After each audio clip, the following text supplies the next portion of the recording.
Okay, y'all. So y'all already know it goes down on the Rakadushi camp each and every week, and this week was no different. Oh, what's up, everybody? It's your girl EJ. Welcome back to the recap.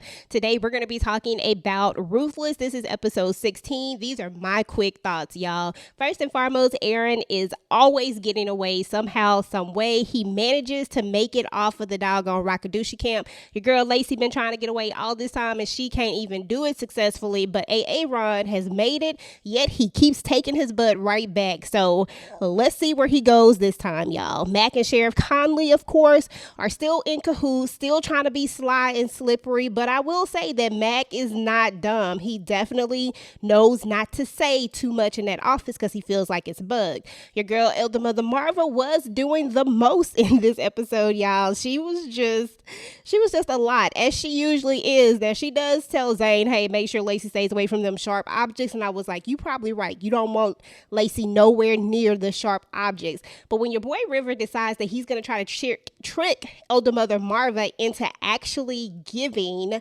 the guy some food, she's not going for it. She's like, when the highest says it, then that's what we'll do. Because, there's this thing that they give them, I guess, that she gives them when people are ready to be questioned. So there's that. So anyway, we are also going to get a little funny moment between them because she's going to like, you're checking me out. And he's like, no, I haven't been checking you out. She's like, Elder Mother Marva is so funny, y'all.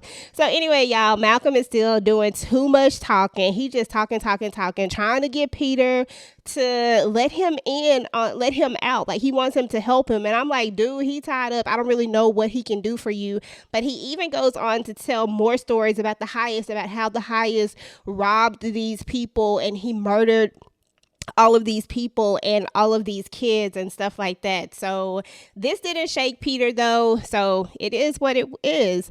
So anyway, y'all. Oh, and by the way, we did find out a little bit about Peter as well, because it turns out that Peter's mom and grandma used to beat him all the time as well. So Peter just was not moved by Malcolm's plea. So anyway, y'all, Ruth and River are going to be talking. He wants her to help him with Zane because, he done messed up with Zane because Zane is mad. And she's like, I'd be mad at you too. And she just asked him straight up, were you going to leave her? And he's like, yeah, because basically she trying to bring Lacey too and trying to split the money 5 ways. It's just he didn't want to do that. So he was going to try to leave Zane. So just like we thought, Zane and Lacey are going to have a conversation. And Lacey is just like, look, we need to be trying to make our own plan. So I feel like they are going to also include Laura at some point as well. I think they're going to try to figure out what they're going to do. But the problem is that everybody got all of these plans and I don't know how it's going to execute because it feels like everybody's plans are going to be negating each other's plans. So instead of everybody just working together, they can't because nobody trusts each other. So it's just a crazy situation. Now, Lacey does tell Zane, like, look, you need to try to make good with one of these guards. And she pushes her to go and make good with Manny. Like, do what you got to do because this is our lives that we're talking about here. You need to grow up. So I don't know. I just feel like Zane has already been so traumatized. I don't know if this is the right move because y'all know last time Zane lost it, when she got a little bit of power. And then also she was in a bad place when that whole situation happened with Manny. Now, when she does go and talk to Manny though about it, because she says she'll do it, she goes to talk to him, but she's like, we need to do this my way. But Manny is just not buying it, y'all. And if Manny is smart, he will just stay away. Like, this is too big of a turnaround for somebody who just hated your guts. Like, come on now, Manny. Don't drink the Kool-Aid, bruh. But anyway, y'all, Laura is going to end up finding Malcolm and Peter, and the look on her face when she found them, that was so crazy. Ruth is going to catch her and is going to be like, girl, let me give you some advice. I need you to basically play the game. She does look in her eyes to make sure that she is fully there, and she tells her, just play the game. Make it seem like you're not there. Like, that's all you need to do. But she does tell her that her husband did get away. So, at least she has that part. And then your girl Joan is just doing too much, y'all. Joan. I'm telling y'all, I love me some Daikon. I know, but I do love me some Daikon. And Daikon was kind of peeping what Joan had going on. Now, before I talk about what Daikon says to Joan, I think it is important that we talk about the highest plan because we did learn something else here. We learned that the children are with the other elder mother, which we knew that, but they're actually at the other place, the place that the highest is trying to buy. This place costs $1.7 million and they need the money in order to do so. His whole plan is to move to this place and start a business, but they need the rest of the money in order to make sure they can survive while the business is growing, because they only got $3 million, but Joan took $1 million of it, so they have like a little under $2 million right now. And he's like, look, we got to get the rest of this money. So I don't know, y'all. It's just a lot. And then when your boy Daikon kind of peeped out what Joan was doing, and he called her out on it. And then she goes into this whole, I can't believe you would think I would do something like this. Yada. I'm like, Joan, stop it. I don't believe Daikon is buying this for 1 second, but he does try to calm her down and just lets it go. So this is going to be interesting to see how this all plays out, y'all.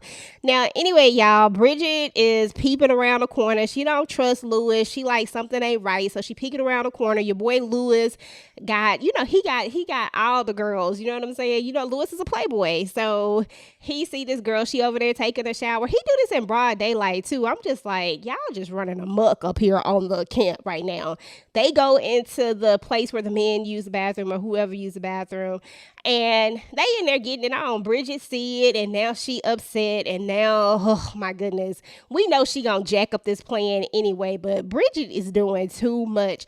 He's gonna bump into Ruth on the way out trying to catch Bridget, and he's still trying to put his pants together all at the same time, and she just like, dude, you was just screwing up all the way around. So she say that she gonna go talk to Bridget, so I'm pretty sure this is when her and Bridget gonna have some serious words. But Elder Mother Marva also seems to walk up at the same time as this is happening while he's trying to fix his pants, and Ruth tries to send him off, but she's like, what is he doing? Why is his pants like this?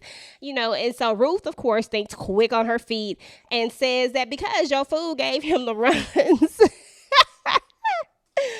Oh my God, Ruth is so funny, y'all. And so they have this whole big argument, y'all. And I mean, it like flusters Elder Mother so much because she can't do anything to her because Ruth reminds her that she's pregnant with the highest child. And Elder Mother Marva is livid. She is so mad, y'all. So she goes back to the kitchen where River just happens to be in the kitchen, still trying to find something to feed Peter. Like, bruh, just go talk to Peter at this point. You're working my nerves. But he gonna try to hide behind something that he knew he couldn't hide behind. He knew she was gonna see him. And so she saw him and she's like, what you doing? But most importantly, right before that, she says that, I think she said something along the lines of she's going to make sure that there is no baby. So this brings me back to one of my theories about Elder Mother Marva and Ruth, which I will tell you guys about on the next video. But that was what's up with my quick thoughts about Ruthless this episode.